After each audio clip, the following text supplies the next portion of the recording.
Sometimes God will put you in a season where silence feels like punishment, but baby, it's really preparation, because the truth is not every battle needs your words. Not every misunderstanding needs your defense.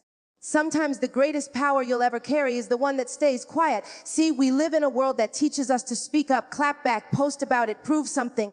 But what if your next breakthrough doesn't come from what you say, but from what you don't say? There's a power in staying silent when you could have spoken.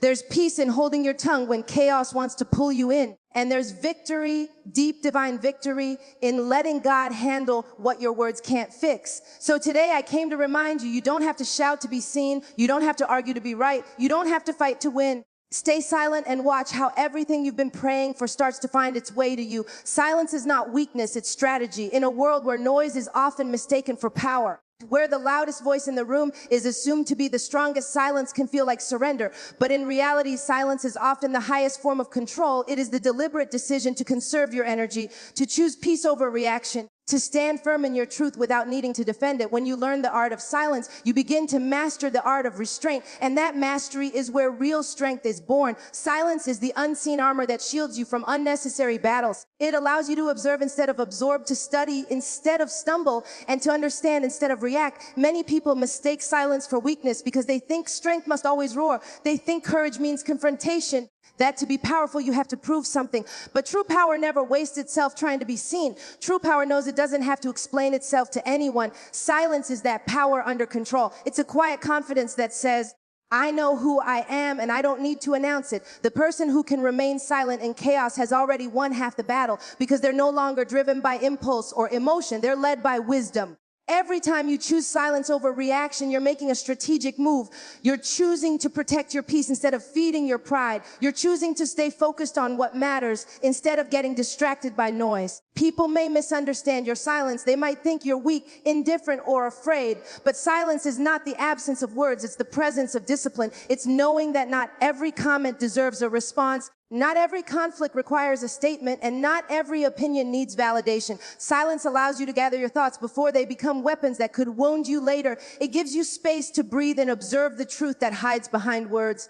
It's in silence that you see people's intentions more clearly, because when you're quiet, you can hear everything else more loudly, their tone, their actions, their energy. You start realizing that silence is not just a strategy for communication, it's a strategy for survival in a world that thrives on reaction. When you remain silent, you don't just control your voice, you control the atmosphere around you. You create space for wisdom to speak, because wisdom doesn't shout, it whispers. It's in those quiet moments that you begin to hear the guidance that noise would have drowned out. The right opportunities, the right timing, the right responses, they all come to those who can wait in silence. Silence teaches patience, and patience builds strength. There are moments in life when silence becomes your loudest answer. When people try to provoke you, your silence tells them they no longer have access to your emotion. When life tries to shake you, your calmness tells it you are unshakable. When your enemies expect you to fall apart, your composure confuses them. That's the strategy of silence. It's unpredictable. No one knows what you're thinking. No one knows your next move. And that uncertainty becomes your power. Strategic silence doesn't mean avoidance. It's not about pretending problems don't exist. It's about choosing the right moment to speak and the right moment to be still. Sometimes silence gives you the leverage to speak later with more clarity, more authority, and more impact. You see, words spoken in anger lose their power, but words spoken after reflection carry weight. Silence helps you refine your message before you release it. In the quiet, you learn that your emotions are not your enemies, they're your messengers. They tell you where you're wounded, where you're triggered, where you still need healing. But if you respond too quickly, you miss that message. Silence slows you down enough to listen to yourself. It teaches you to respond from a place of understanding, not pain. That's how silence becomes strategy. It positions you to act, not react. Every strong leader, every wise thinker, every spiritually grounded person understands this truth. They know that silence is their secret weapon. They don't need to prove themselves in every situation because they trust that time will reveal what words cannot. Silence aligns you with truth, and truth doesn't need to shout to be real. When you are silent, you're not ignoring reality. You're giving it space to reveal itself. There's also a spiritual depth to silence that many overlook. In moments of stillness, your soul reconnects with purpose. You start hearing the guidance that comes not from the outside world, but from within. You become aware that silence is sacred ground. It's where revelation is born. It's where strength is renewed. Sometimes God will pull you into a season of silence, not to punish you, but to protect you. Because if you spoke too soon, you might sabotage what He's building. Silence becomes a strategy of divine timing, letting things unfold when they're meant to, not when your impatience demands it. You start realizing that you don't need to respond to every misunderstanding. You don't need to correct every false perception. You don't need to fight every rumor. People will always have opinions, and their noise doesn't define your truth. Silence says, I don't owe anyone an explanation for my peace. It's not arrogance, it's maturity. You're not proving you're better, you're proving you're wiser. The discipline of silence also sharpens your discernment. When you're quiet, you start seeing who's for you and who's just around you. You begin to notice energy that words often disguise. Silence exposes motives. It shows you who genuinely listens, who truly respects you, and who only values you when you perform. That awareness is priceless. It saves you from unnecessary attachments, keeps you aligned with your purpose. Silence also builds endurance. When you can sit in silence and not let your mind spiral, you develop resilience. You learn how to find peace even when things around you are uncertain. That's real strength, the ability to remain grounded when everything else feels chaotic. It's easy to talk about faith, but silence tests it. It's in silence that you discover whether your confidence is in your own control or in something greater. Silence as strategy is also about energy management. Every time you speak, you spend energy. Every time you defend yourself, you invest in someone else's perception. Silence helps you redirect that energy toward progress. You stop explaining yourself to people who are committed to misunderstanding you. You stop fighting battles that don't advance your purpose. You conserve your power for the moments that truly matter. When you start living this way, you no longer see silence as emptiness. You see it as empowerment. You start noticing how peaceful your spirit feels when you don't chase validation. You start realizing how much more you accomplish when you don't waste time reacting. You begin to understand that silence doesn't mean doing nothing. It means doing something internal, something unseen, something stronger than noise. The strategy of silence teaches you that your voice has value and you don't have to give it away cheaply. You speak when it matters, not when it's expected. You move when it's wise, not when it's emotional. Silence gives you back control over your own narrative. It reminds you that sometimes the best way to win is not to play the game at all. It's choosing wisdom over ego, clarity over chaos, peace over pride. Silence is not weakness, it's strategy. It's not retreat, it's refinement. It's not the absence of power, it's the presence of purpose. It's a sacred pause between what could be said and what should be said. And in that pause lies the wisdom that changes everything. What you don't react to reveals your strength. The way you handle what tries to provoke you says more about your character than any words you could ever speak. The world often celebrates those who respond quickly, who clap back, who never let anything slide. But true strength is not in how loud you respond. It's in how calmly you choose not to. There's power in restraint, power in the decision to rise above what is trying to pull you down. Every time you resist the urge to react, you are proving to yourself that you are not controlled by circumstance, emotion, or ego. You are controlled by wisdom, by peace, by vision. Reaction is easy. Control is rare. The truth is, people who know their worth don't react to everything. They understand that not every comment, not every situation, not every criticism deserves their attention, because when you know who you are, you stop needing to defend it. You realize that responding to every challenge doesn't make you stronger, it makes you drained. And drained people can't build, can't grow, can't move forward. So the real power is in staying still while everything around you tries to shake you. It's in choosing silence, choosing focus, choosing peace when chaos is begging for your attention. There are moments when your silence will speak louder than your defense ever could. When people expect you to break down, but you just breathe through it. When they expect you to argue, but you just smile and move on. That's not weakness, that's maturity. It takes strength to listen and not react, to observe and not engage, to feel pain and not let it turn you bitter. Every time you choose not to react, you're not suppressing emotion, you're mastering it. And mastery is what separates strength from survival. People often misunderstand your calm as indifference. They think because you're not responding, you're unaffected. But those who live from a higher mindset understand that calmness is not apathy, it's awareness. It's knowing that energy is sacred and you will not waste it on something that doesn't add value to your purpose. The ability to pause before reacting is a sign of emotional intelligence. It means you've learned that not everything needs a response, not every battle deserves your voice, and not every situation requires your involvement. That kind of strength is quiet but powerful. When you react impulsively, you give power to the very thing that tried to unsettle you. But when you stay centered, you reclaim that power. You teach yourself that peace is a choice, not a reward. The people who try to provoke you are often doing it because they sense something powerful in you. They want to pull you out of your element, because once you react, you're playing by their rules. But when you don't react, you remain in control. You become unpredictable, and unpredictability is strength because no one can manipulate what they can't predict. Your reaction or lack of it reveals your emotional maturity. When you stop trying to prove yourself through arguments, you start proving yourself through peace. When you stop needing to correct every lie, you start walking so powerfully in truth that lies can't stick to you. Every person who's ever done something great learned how to control their reactions. They understood that storms are temporary, and responding to every drop of rain doesn't stop the storm. It just exhausts you before the sun comes out again. Strength is found in endurance, and endurance often requires silence. It's easy to react when someone disrespects you,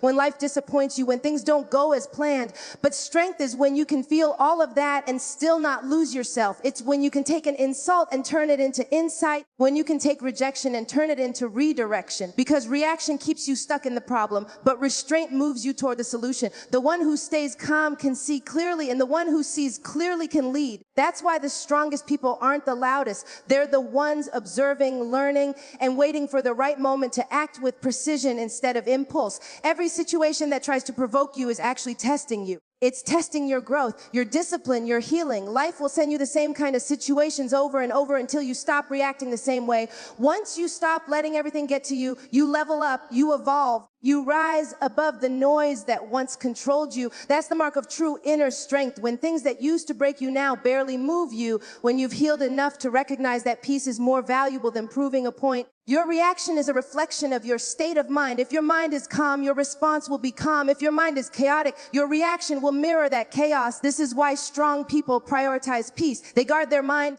They understand that protecting their peace means protecting their power. When you stop reacting, you stop giving others control over how you feel. You become free from their influence, and that kind of freedom is priceless, because it means your emotions no longer belong to anyone but you. In relationships, in leadership, in every area of life, the ability to pause before reacting changes everything. It allows you to respond with wisdom instead of emotion. It teaches people how to treat you because your calmness demands respect. You stop matching energy and start setting the tone. You stop being reactive and start being intentional. That shift is what turns ordinary people into extraordinary leaders. Because leadership is not about controlling others, it's about mastering yourself. Strength is not just the ability to endure pain, it's the ability to endure provocation without losing composure. When you can stand in front of conflict and still maintain your peace, you have mastered something most people never will. You've learned that peace is not found in the absence of problems, but in the presence of self-control. And that control doesn't come from pretending not to care. It comes from caring so deeply about your own growth that you refuse to waste it on petty distractions. Every time you choose not to react, you're sending a message to the universe that you're ready for bigger things,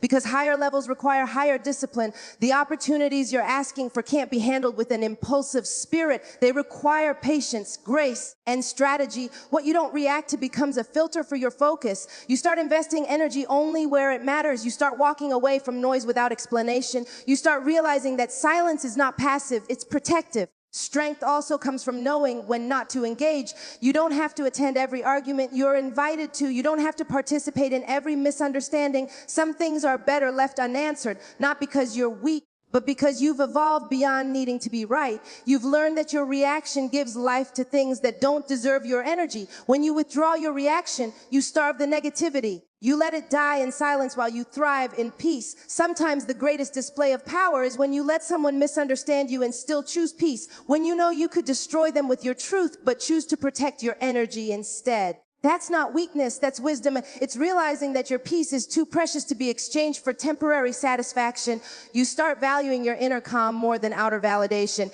And that's when you become unstoppable, because nothing outside of you has the power to control what's within you. The world may never understand this kind of strength. It's not flashy, it's not loud, it's not dramatic, it's subtle, it's quiet. It's the kind of strength that sits in the storm and says, I'll wait. It's the kind of power that lets the noise pass while you stay focused on your purpose. It's not that you don't feel the pain, the anger, the frustration.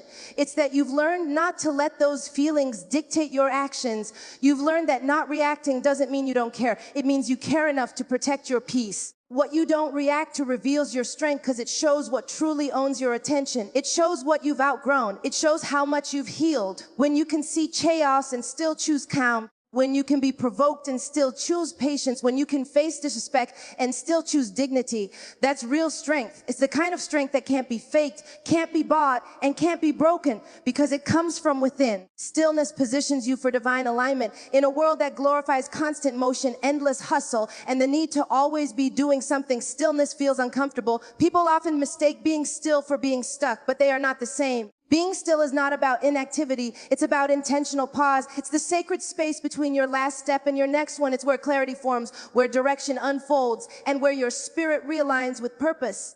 When you learn to embrace stillness, you stop chasing what was never meant for you and start attracting what was always waiting for you. Stillness is not passive. It's powerful. It's the posture of trust. It's saying, I may not know what's next, but I trust that something greater does. When you stop forcing things, you make room for divine timing to take over. Life has a rhythm, and sometimes your role is not to play louder, it's to listen. When you're still, you begin to notice the whispers of intuition that the noise of busyness drowns out. You start hearing what your spirit has been trying to say all along. Stillness creates space for divine instruction. It aligns your pace with purpose. We live in a culture addicted to motion. Everyone's running, chasing, building, posting, proving. But the truth is, constant movement without alignment leads to exhaustion. You can be busy and still be lost. You can be active and still be out of sync with your calling. Stillness is where you stop moving aimlessly and start moving intentionally. It's where you stop reacting to life and start responding to it. It's the pause that gives birth to direction. And that direction doesn't come from the noise outside. It comes from the quiet inside. When you practice stillness, you begin to notice that everything doesn't require your effort. Some things simply need your awareness. The moment you stop striving to make everything happen on your own, you create room for divine flow. You begin to attract instead of chase. You begin to receive instead of wrestle. The alignment that comes from stillness is not about doing more. It's about being in tune with what is meant for you. When you're aligned, opportunities fit. People connect easily. Peace feels natural. You don't have to fight for what's already aligned with your purpose. Stillness is also an act of faith. It's easy to keep moving when you feel in control, but it takes courage to stop and trust the process. The silence between seasons can feel heavy, especially when you've been waiting for a breakthrough, but sometimes that waiting season is your preparation. The stillness is teaching you patience, resilience, and discernment. It's positioning your spirit so that when the door opens, you're ready to walk through it with wisdom. You can't hear divine guidance when you're drowning in your own noise. Stillness clears the clutter so that truth can speak. Divine alignment happens when your spirit, your actions, and your timing all move together. But you can't find that alignment while rushing. You find it by pausing long enough to feel it. The quiet space teaches you to differentiate between what's urgent and what's important, between what's loud and what's true. When you stop long enough to listen, you begin to sense where you are being guided, what you are being called to release, and where your next step should be. Stillness is the meeting place between your humanity and divine purpose. It's where your plans surrender to a higher plan. Some of the most powerful moments of transformation happen not in the noise of action, but in the quiet of reflection. Think about how seeds grow. They don't make noise underground. They just stay still, buried, unseen. But in that stillness, roots are forming. The same is true for you. When life buries you in silence, it's not ending you, it's grounding you. Growth happens in hidden seasons. Stillness is where strength builds in secret. It's where the roots of faith deepen so that when you rise again, you rise unshakable. Stillness also teaches you how to let go. When you stop moving for a moment, you realize how much of your motion was driven by fear. Fear of missing out, fear of being left behind, fear of not doing enough. But stillness reveals that what's truly meant for you cannot pass you by. It reminds you that alignment doesn't require anxiety. It requires surrender. You can't hear divine instruction if your mind is racing. You can't recognize alignment if you're always chasing distractions. The calm mind receives what the chaotic one misses. It's in the still moments that you begin to recognize divine timing. Sometimes you've been praying for something that isn't being delayed, it's being prepared. And while you're still, things are shifting in the background, pieces are being moved, people are being positioned, opportunities are being orchestrated in ways you can't see. Stillness is not wasted time, it's alignment time. It's where preparation meets patience. When you finally move again, you move with divine precision instead of human pressure. Stillness also reveals what's real. When you stop running, distractions fall away. You see who's truly for you, what's truly important, and what's truly draining you. You become aware of the noise that's been masking your peace. In stillness, truth has no competition. You start to see how much of your life was driven by habit rather than purpose, by reaction rather than revelation. The pause brings awareness, and awareness brings alignment. You cannot fix what you can't see. And you can't see clearly until you become still. There's also a deep emotional power in stillness. It allows healing to surface. The emotions you've been avoiding finally have space to be felt, and in feeling them, you release them. You can't heal in constant motion. Healing requires stillness. It requires you to sit with discomfort, to listen to what your pain is trying to teach you. And once you've learned the lesson, stillness transforms into peace. That peace becomes your new foundation, one that can't be shaken by external noise. Stillness doesn't mean nothing is happening. It means everything is happening exactly as it should. Even if you can't see it yet, you're not falling behind. You're being aligned. You're not forgotten. You're being refined. Every pause in your life has purpose. Every delay has meaning. The stillness you're resisting might be the very thing preparing you for what you've been asking for. You think nothing is moving, but sometimes divine alignment happens in silence, not spectacle. In the rush of life, you'll notice that the most grounded people have mastered the art of stillness. They don't panic when things don't go their way. They don't chase what's leaving. They don't force what's fading. They trust that what's meant for them will meet them in peace, not in panic. That's what stillness teaches you, to stop grasping and start receiving. It shifts you from striving to surrender. It brings you back to center where divine alignment can finally meet you. Stillness also positions your mind for clarity. When you stop moving, your thoughts settle like dust after a storm. The answers that seemed hidden begin to surface. You start realizing that the confusion wasn't a lack of direction. It was a lack of calm. The more still you become, the clearer your path becomes. Stillness is not just about physical quiet. It's about emotional and spiritual quiet. It's about learning to rest even while waiting, learning to trust even when uncertain, and learning to breathe even when anxious. Alignment requires sensitivity, and sensitivity requires stillness. You can't sense divine timing if you're always running ahead of it. You have to be still enough to feel the shift, to notice the subtle nudges, to recognize when it's time to move and when it's time to wait. That awareness can't be rushed. It's cultivated in quiet. It's born in faith. The deeper your stillness, the stronger your alignment, because you're no longer moving from pressure. You're moving from purpose. Stillness positions you for divine alignment because it reconnects you with your center, your truth, your higher guidance. It reminds you that your journey is not about pace, but about placement. It's not about how fast you move, but how aligned you are with where you're meant to go. When you find stillness, you find strength. When you find stillness, you find clarity. When you find stillness, you find alignment, not through striving, but through surrender.